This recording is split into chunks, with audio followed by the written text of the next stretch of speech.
Are you a woman's best friend? Do women sometimes treat you like a cute little puppy dog who they love hanging out with but they never have sex with? If that's the case, then my friend, you might be in the friend zone, and in this video we're gonna cover 13 reasons why. Cue that intro.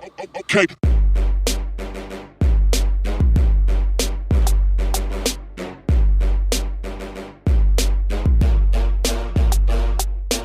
Reason number one that you are likely in the friend zone is that you're trying to build a connection before you attract her, right? In other words, you're putting yourself in the friend zone because if you think about it, who do you meet? And right off the bat, when you meet that person, you're trying to build a connection with that person. You're finding commonalities. You're seeing what you guys share in common. That right there is how you put yourself in the friend zone. That's how you make friends. However, if you wanted to flip this around, you must spark attraction before you build connection. Anytime you meet a girl who you want to date or have a sexual relationship with, you have to build a connection on the foundation of attraction. And I talk a lot about that in these videos. So that's not the purpose of this video, but just know that that is likely one of the reasons why you are in the friend zone. Reason number two, you just straight up waited too long to break the touch barrier. And just think about it like this. Have you ever been on a date with a girl or maybe been hanging out with her and you guys are flirting back and forth? Maybe there's a connection there and you built attraction first before the connection and you guys clearly like each other, but the end of the night comes and it comes time to where maybe you gotta give her a hug, maybe you wanna go for the kiss, but you haven't touched her yet. Here's the thing, man. Guys who get laid a lot, guys who get the girl, they are just that type of guy who knows how to break the touch barrier, and they don't just do it with one person in a type of way where they're trying to get a result. They do it with everybody all the time. That's just how they are. That's how they operate. So for you moving forward, if you want to get out of the friend zone, because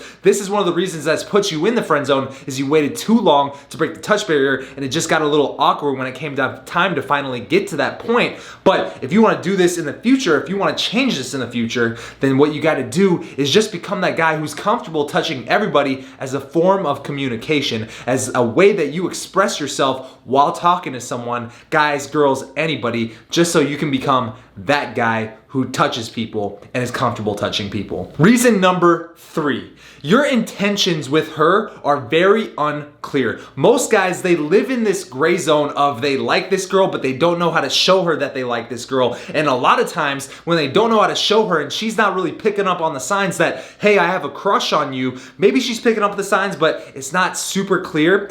In those cases, some guys, they go off the deep end and they confess their feelings for a girl, which absolutely never works. If you do this big romantic gesture to convey that you actually have a crush on this girl, not gonna work out. But on the other hand, if you never even get to that point, the guys who buy flowers for the girl or do this big romantic gesture, they're doing it out of desperation because they don't know how to properly convey their intentions here. So if you are approaching a girl or you're talking to a girl, maybe you just met her, if you like this girl, make your intentions known. And the way you do this, you convey that man to woman intent, that feminine masculine polarity. The way you do this is through your non-verbal communication. It's the strong, dominant, laser, and focused eye contact with a slight gleam in your eyes, maybe the bedroom eyes. It's also the slight smirk, the sly smile on your face. It's the breaking the touch barrier at the appropriate times. And it's just basking in sexual tension and doing a lot of the stuff that we're gonna talk about in this video. But if you don't do that, if you never make your intentions known,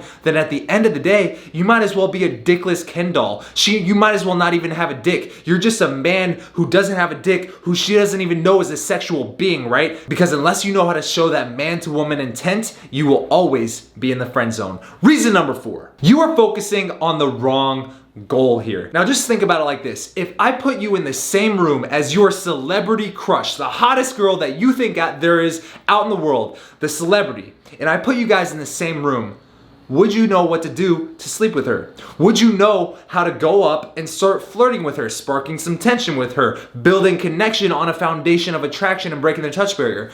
Most guys, even if they know the dating advice and they quote unquote know what to do, most guys will choke in that situation. Why? Because their goal is not what they think it is. They think their goal is to get the girl, but in reality, if you really think about it, the dominating thought in their head in that moment is, man, I hope I don't fall fuck this up in front of everybody else in here. I hope I don't become that awkward guy who makes a random approach in public and embarrasses myself, right? They are playing not to lose rather than playing to win. And because that's their goal, whether they know it or not, they never get the girl. They just avoid rejection by maybe not taking the risks necessary to get the girl or not even approaching that girl in the first place. So know what your intentions are going in. That's going to help you convey man to woman intent. It's going to help you become that guy who breaks the touch barrier, and it's going to help you spark attraction before you start building a connection with her. Reason number 5. You have no purpose as a man above her. Now here's what I mean.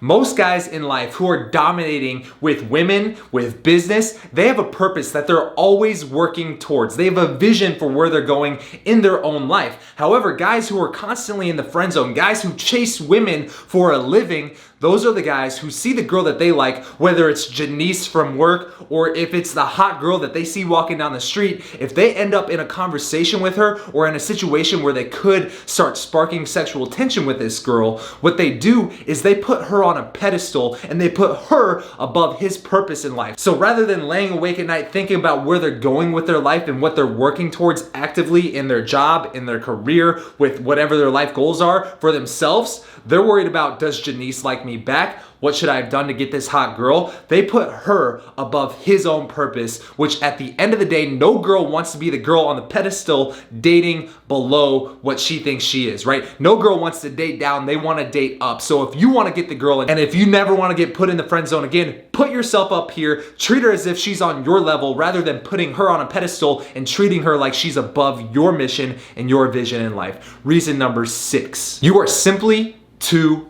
available, right? Guys who maybe are going out, they're taking action on a lot of the stuff that we've already covered in this video. If you're getting these girls' phone numbers, you're trying to set up dates, and there ever comes a point in time where maybe you suggest meeting up on this one day and she can't do it for whatever reason, but you're like, oh, I'm available the rest of the week. When can you meet up? Right? That's an extreme example, but if you're too available, then it just conveys to her that you don't really have a lot of things going on in your life. You don't have a lot of other options with other women. In other words, you're the guy who doesn't have the resources that she wants in a man. And if you're that guy, then you quickly become needy. And even if you're not acting outright needy, if she for some reason thinks that you're available or you don't have a lot of options, then once again, it's the same type of situation where a girl who does have options doesn't want to date the guy who she sees as below her. She wants to date up. So put yourself up here, stop being so damn available, and make her work for you. If there's ever a time, and this is just a side note, if there's ever a time where maybe you're trying to link up with a girl and she can't meet up at this time, don't be the guy who's like, well, let's link up 5 days from now or whenever you're available, right? Have a schedule that you already know that you're gonna squeeze her into. Have other things going on in your life, so that way if she can't meet up, then it's her loss because you got all these other things going on. And at the end of the day, if you get these habits right, if you start implementing this stuff into your life, you're gonna be the guy who has the dates where if this girl really wants to meet up with you, she's gonna have to squeeze in when you have the time, all right? Don't be too available. Reason number 7, you're killing the sexual tension when you're with her. Now here's the thing, man. Sexual tension is good, and it comes from different things like strong and dominant eye contact. It comes from getting close to her and breaking the touch barrier. It comes from teasing her and challenging her in a light and playful way in conversation. All those things work to build sexual tension, and obviously sexual tension is good because a good outlet for sexual tension is obviously sex. However, if you kill the sexual tension before it gets to that point where you guys are finally making out, kissing, having sex, doing things that people who are sexual with each other do, aka guys who are not in the friend zone, right? If you kill sexual tension, then you're killing your opportunity to end up sleeping with this girl. Ergo, you end up in her friend zone. So what are the different things that kill sexual tension? Well, first off is if you crack a joke, or if there's ever a moment where there's some awkward tension or sexual tension between you guys, if you start laughing or giggling like a giddy little schoolboy, it's gonna kill sexual tension. Or if maybe you guys are holding eye contact and you break it first, and you break it by gazing down, that also kills sexual tension. Another thing that's gonna kill sexual tension is words and talking. So if you're ever in a moment where you and a girl have a lot of sexual tension, there's a lot of chemistry there, you guys are flirting, bask in the tension, right? If you guys are holding eye contact, hold the eye contact, dude. Let her be the one to break the glance first. Let her be the one to break the silence with her words. Let her be the one to use laughter as an outlet for that tension. And don't be the guy who laughs first. Let her laugh first. All right, little trick there. Now, before we get to reason 8, I want to drop this in the middle of the video. If you're interested in this kind of stuff and you want to know how to spark sexual tension in the proper way that's not going to put you in the friend zone in conversation with a girl, just go to wordsthatmakeherwantyou.com and you're going to get a free video series talking about a lot of this stuff and teaching you how to do everything that we're talking about in this video. Now, moving on, reason number 8 of why you're in the friend zone. You're simply too nice, dude, right? So a lot of things that we've already been talking about, they show masculine, feminine intent, right? They make sure that you're sparking sexual tension rather than putting yourself in the friend zone. But at the end of the day, if you're too nice, then that means that you're being too agreeable and you're not breaking rapport enough. And guys who already have all these options with women, guys who women tend to chase, guys who already have a lot of awesome shit going on in their life, they tend to break rapport with women reflexively, and they don't do it in an apologetic way, and they don't do it in a mean or manipulative way. They just naturally break rapport with each other in a fun and lighthearted way. However, if you're in the friend zone, it's likely because you're too nice. Whenever she says something, you're afraid to disagree with that point, even if you truly do. For example, if she goes, "Oh my God, I just love hockey," and you personally hate hockey and you love basketball instead, well, in that moment, are you the type of guy who goes, "Oh, no way, I love hockey too. We should go to a hockey game sometime. I love hockey," right? Do you change your own thoughts and beliefs and preferences in life just to agree with her? Or are you not afraid to break rapport and go, "Oh my God, I hate hockey. I get so bored." And all those guys, all they do is just hit each other and slide around on the ice. I'm more of a basketball type of person because I love LeBron James and Michael Jordan and Kobe Bryant, right? That's a way where you can easily break rapport, you can easily disagree, but you're not also being so nice to where you're afraid to disagree with someone and afraid to break rapport. At the end of the day, if you're too nice and too agreeable, you're in the friend zone. Reason number 9 why you're likely in the friend zone is that you try to logic her into sleeping with you, right? So the guy, we already alluded to this a little bit earlier, but the guy who does a big romantic gesture just to get her to respond in a positive way to him, or maybe he confesses his feelings for her, that is a logical thought process. "Hey Becky, I like you. Do you like me back?" Right? That's a logical thought process. And women and seduction is anything but logical. It's anything but linear. Right? So if you're in the friend zone, it's likely because you're trying to logic this girl into liking you. Maybe you're like, "Becky, we have all these things in common. We're perfect for each other." At the end of the day, she's going after the guy who's challenging her, who's breaking rapport with her, who's sparking sexual tension with her. It's not very logical, especially if those guys have nothing in common, but it's the way things work. So ask yourself right now, are you trying to logic someone into liking you? Perfect example. One of my clients, he recently went to New York City, right? This guy's good looking, he has great style, and this is his first time in New York. And he went out on his first night there, he went out to a couple of clubs, and he said he was making out with 2 different girls that he met at that club that night. However, he didn't sleep with him. And why is this? Because when it came time for them to leave the bar together, and this happened twice in a row in the same night, those girls were giving him some resistance. They didn't want to leave. They didn't want to go back to his Airbnb just to sleep with him. And what he did in that moment killed the interaction. He said, "What's stopping you from going home with me right now?" Right? That question right there is a logical thinking type of thought process, right? And obviously we're men, we want to know and we want to talk this shit out so that we can move forward with our lives. However, if she's giving you reasons why she won't go home with you, "Oh, I don't have a spare change of clothes. Oh, I got work in the morning." When she's thinking logically, what she's really doing is she's talking herself out of sleeping with you, right? So ask yourself honestly, are you trying to logic women into sleeping with you? If so, they're likely putting you in the friend zone and you're not moving forward. You're not moving past the point where it's 2 people who have chemistry to the point where it's 2 people who have sex with each other. You catching my drift here? All right, man, moving on. Reason number 10 why you're likely in the friend zone is you over text this girl. So maybe you met this girl one time or twice in person. Maybe you've even been on a date with her, but you have her phone number and you guys are having these long, drawn out text conversations over your phone, which is fine sometimes. However, early on in the dating process, if you haven't slept with her yet, it's going to kill sexual tension if you're sitting here having long, drawn out, even flirty conversations over the phone. Why? Because she's still getting validated by you over her phone, which is taking away from the tension that's gonna lead to her wanting to see you in person. I know it's kind of hard to think about it in this way, but think back to a time where maybe you had a girl where it didn't work out at the end of the day, and maybe she even friend zoned you, and think to yourself, was I texting her a lot? Were we hitting each other up a lot over the phone, talking about our day, talking about what we like, flirting back and forth? And did that translate into in-person sex? Most likely it didn't, because you became her texting buddy, the guy who she flirts with over text but never sees in person. And if you're over texting, especially early on in the dating process, you're likely in the friend zone. Reason number 11, we're moving through these very quickly, is that you let her lead. Now here's the thing, man.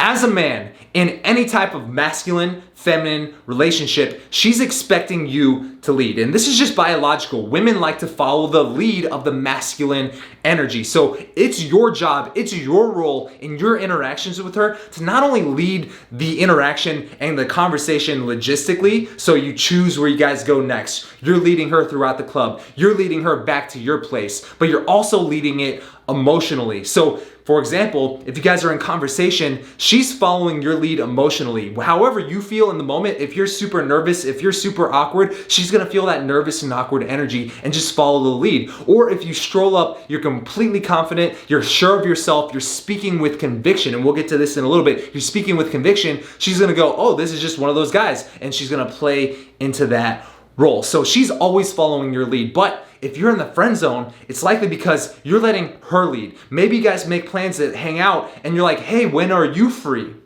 And now she's like choosing the time that you guys can meet up. Or she's like, what do you want to do? And you go, I don't know, what do you want to do? And now she's choosing what you guys do, and she's leading it not only logistically, but likely that's gonna translate to emotionally when you guys are in conversation if you guys end up meeting up. So here's the thing, man. If you're letting her lead all the time, she's likely gonna put you in the friend zone if you aren't already there. Moving on. Reason number 12 why you're in the friend zone is you don't speak with conviction. Now here's what I mean. There's different types of tonalities, and this is not a video about tonality, but when you speak in general, you've probably heard this before, there's 3 different tonalities that you can use when talking to women. The first one is a neutral, right? So where do you want to go? What's your name, right? The inflection doesn't really change. I ask the question like this. It's neutral. It goes, what's your name, right? However, a lot of guys, they speak with a seeking rapport tonality where it goes up in inflection at the end. So it goes, oh, what's your name? Where are you from? What do you do? Right? And it goes up in inflection. And just that tonality, if you think about it, it's the same type of tonality that you would use if you were asking a question that you were genuinely curious about. However, it sub-communicates that you are seeking information from her and you're seeking validation from her. Because at the end of the day, if she doesn't choose to answer your question, even if you are genuinely curious, not only is she leading the interaction and you're putting the conversation in her hands, but she's also choosing to approve of you, aka she's dishing out the validation here. So how do you fix this? You speak with more conviction. And when you ask a question, you almost ask it in a rhetorical type of manner. So it'll either stay neutral or go down in inflection. So what's your name? What's your name? And it goes down in inflection. So let me do those back to back. What's your name? What's your name? Right? It goes down in inflection. And a good example of this is Ryan Gosling in the movie Crazy Stupid Love. If you go back and watch his character in that movie, every single question, every single sentence he speaks with conviction, he speaks with great tonality. And if you're in the friend zone, it's likely because you're speaking with an uncertain tonality. You're speaking like you're not too sure of yourself. And not only the tonality, but maybe in the volume, maybe you speak under your breath. Maybe you speak like you're not quite sure of the words that you're saying because you don't want to break rapport with her. You don't want to risk her not approving of what you say. All right, so start speaking with more conviction, and when you speak at a volume to where people can hear you and you are loud and proud and you don't give a crap if she approves of what you said or not, because you're not doing things to hurt her. You're not doing things with a negative intention here. You're being yourself unapologetically, which at the end of the day is a very charismatic trait. So let's get to the final reason number 13 why you're in the friend zone. You treat her like she's a perfect little princess who doesn't like sex. Now here's the thing, man. I used to struggle with this back in the day, right before I got into dating advice, right? I would see a girl who I had a crush on and I really liked her and I was making all the mistakes in the book. However, the number one mistake that will keep you in the friend zone if you're already there is if you treat her like she's a perfect little princess who's innocent, who's above having sex with men, who doesn't like to sleep around. Because here's the thing, man. Women love sex. Probably more than you love sex. Just think about it, man. What do women do during sex? They moan really loud. Some of them even scream. They love sex. They get horny just like you and I do. And if you treat her like she's not that type of way, if you treat her like she's not a human, like she's a perfect little princess who's innocent and sweet, no matter how she comes across to you, then she's never gonna have sex with you. Why? Because she's following your lead. And if you constantly treat her like that, and if that's the lead that you're letting her follow, then you're leading it to a place where there is no sex, because you're treating her like she's not the type of person who has sex. And if she is the type of person who does get horny like a normal person, like a normal woman, she's gonna get tired, she's gonna get bored, even if you're doing everything right up to that point, and she's gonna go find some other asshole, likely me or another dude who watches these videos, who's gonna treat her like a sexual being, who's not afraid to break rapport, who's not afraid to take risks in conversation with her, right? And she's gonna end up with that guy, and you're gonna be stuck there in the friend zone wondering what happened, holding your dick in your hand. And if you don't want to hold your dick in your hand and you want her to hold your dick in her hand, then obviously take action on this video. Hit that subscribe button, give me a thumbs up right now, and leave a comment below if you've ever experienced any of these mistakes yourself and how did they work out for you, right? Let me know some of your realizations from this video in the comment section below. And at the end of the day, if you like this type of information and you truly want to become the guy who gets the girl predictably, and you want to know exactly what got you that result so that way you can reproduce it in the future, I have a book. It's called 107 Proven Ways to Get the Girl, and you can get it for free at howtogetthegirlnow.com. On that note, I hope you enjoyed this video, and I will see you later, my man. Peace out. Okay.